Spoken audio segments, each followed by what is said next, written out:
Hey YouTube, Sam here. Well, I'm going to have some videos coming up here pretty soon of me cutting metal with my compound miter saw. It's meant for wood, which this is where I say if you do anything I do and you hurt yourself or your machine, I am not responsible. If you don't like the way I'm doing it, just don't do it. Alright, but here it is. It's an old Delta compound miter saw that I got at a garage sale for, I don't know what it was, but it was cheap.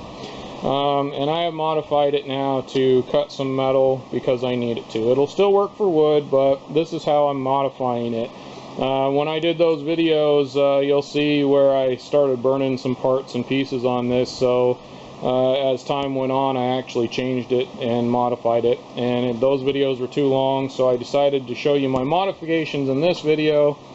And when you're done with that, after this video, go check out my actual videos on cutting metal with these. I got a couple different ones. One with a metal blade that didn't go so well, and one with this that seems to be working pretty good. But anyway, one of the biggest things I did was, in that video, I burnt this up and put a hole in it. As you can see, there's a pretty good sized hole there.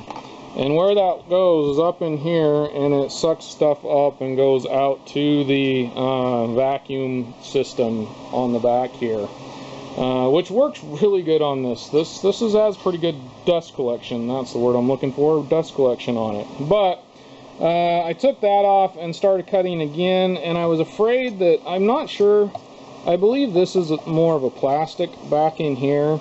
I'm not positive, but I was afraid I was going to melt that. So what I found was a chunk of angle iron here. I don't know if it's off an old bed frame or some sort of bracket. And I took and I put that up in there and just put a sheet metal screw through it into here, through one of the holes that was already here for that other piece, and that sits in there just fine, no problems, and all the metal shards hit this and fall. So that's the first and probably main thing I would do right there.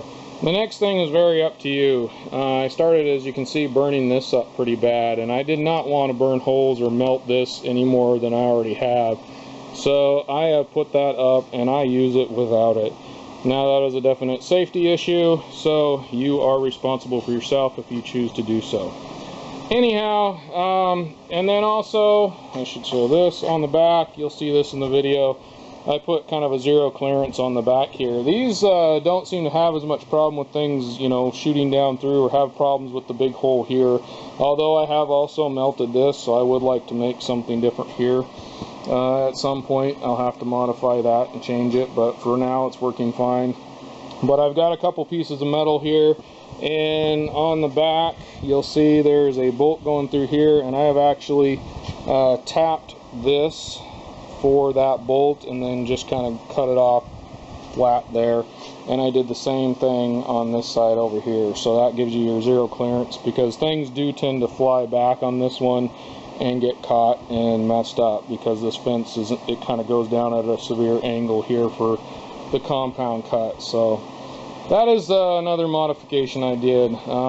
Nothing real hard, it's very simple, and it's actually working surprisingly well for what it is. Alright, well, this has probably been longer than I already wanted it, but I thought I should do this so that you could modify yours if you feel like it, and that way when you see my videos you know what I did.